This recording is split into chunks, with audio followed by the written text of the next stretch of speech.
दोस्तों, हमने बहुत सोचा, बहुत लोगों के कमेंट्स पढ़े, तब हमें समझ में आया कि हम लोग तो इतने इजी वे में आपको बातें समझाते हैं, फिर भी आपके समझ में क्यों नहीं आती हैं। बहुत लोग नहीं समझ पाते हैं। असल में है क्या, लोग खुद को ही भूले पड़े हैं। उन्हें यही नहीं पता है कि वो इंसान है। और दूसरी चीज़, लोगों ने मौत को गंभीरता से नहीं लिया। हमने किसी से कहा कि एक दिन मर जाओगे, तो वो बोला कि किसे नहीं पता, सभी को मरना है। बहुत लाइट लेते हैं लोग मरने को। बहुत लाइट वे में उसने उस बात को इग्नोर कर दिया। और जब तक हम मौत को इग्नोर कर रहे हैं, मौत को गंभीरता से नहीं ले रहे हैं, हम ये समझ नहीं रहे हैं कि मौत सारे दुख खत्म कर देगी, सारे रिश्ते खत्म कर देगी।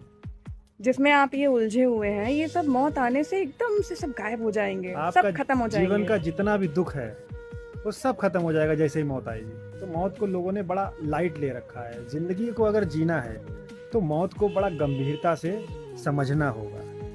मौत ही सिखा देगी आपको कि जिंदगी कैसे जीना है और कैसे खुश रहना है। बस मौत को लाइट वे में मत लीजिए। ये समझिए कि एक दिन वो आ रहा है, वो किसी भी क्षण आ रहा है, जिस समय आपको मर जाना, और सारे दुख, सारे रिश्ते, सारे नाते सब खत्म हो जाएंगे। एकदम शांति मिल जाएगी।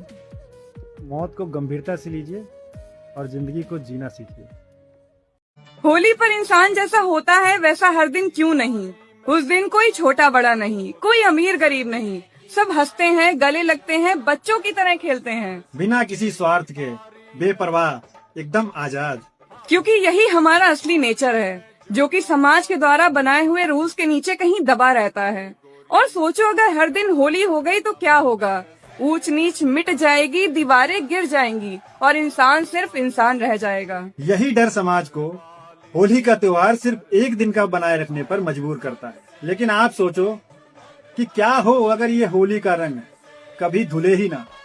क्या आपको पता है, इंसान पर असली नियंत्रण जंजीरों से नहीं, उसकी बुद्धि के दायरों को तय करने से होता है। क्योंकि हर साल वही त्योहार, वही चुनाव, वही खबरें, वही खेल, और कोई ध्यान नहीं देता है कि ये सब कौन हमारे लिए तय कर रहा है। इंसान दौड़ता रहता है, कभी जश्न में, कभी विरोध में, कभी गम में, कभी खुशी में। कभी आपने सोचा है, जरा इस बात पर ध्यान देना, कि आप अपने आप चल रहे हो या कोई आपको नियंत्रित कर रहा है। ये सारी चीजें आपके लिए कौन तय कर देता है पहले से?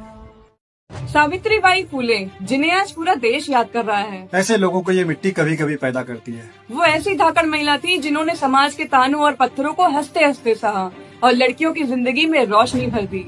वो भी उस समय में जिस समय लड़कियों को पढ़ाई से बड़ा दूर रखा जाता था। उनको घर तक ही सीमित रखा जाता था। सोचो वो कैसे लोग होंगे, कैसी उनकी मानसिकता थी, और इसके पीछे कौन था जो ये साजिश करता था कि लड़कियों के लिए पढ़ाई जरूरी नहीं।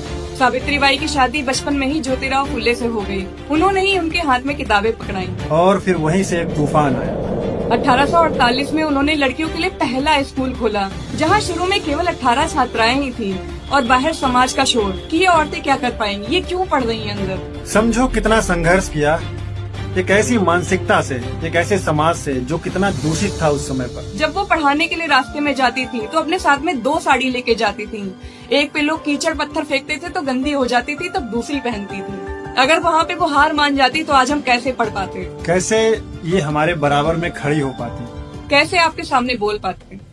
बचपन में जब किसी लड़की से पूछा जाता है कि तुम बड़े होकर क्या बनोगी, तो जवाब आता है डॉक्टर, इंजीनियर, IAS ऑफिसर या दुनिया बदलने वाली कोई शख्सियत। कभी कोई लड़की ये नहीं कहती है कि हमें हाउसवाइफ बनना है।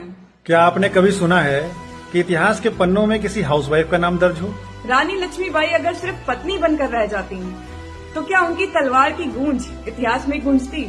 कल्पना चावला अगर समाज की सीमाओं में बन जाती तो क्या उनका नाम सितारों तक पहुंचता? मैडम क्यूरी अगर अपने सपनों को सिर्फ जिम्मेदारी समझकर छोड़ देती तो क्या आज दुनिया को रेडियम मिलता? समाज ने हमेशा कहा है कि लड़की तुम्हारा असली घर ससुराल है, पर क्या वाकई में? माना घर संभालना हमारा कर्तव्य है, लेकिन खुद को भुला देना सबसे बड़ा बलिदान है। तुम सिर्फ किसी की बेटी, बहू या पत्नी नहीं हो, तुम्हारी अपनी भी एक पहचान है, तुम्हारे अपने सपने हैं, तुम्हारी अपनी भी एक लाइफ है। और सबसे जरूरी बात, ये दोबारा नहीं मिलेगी।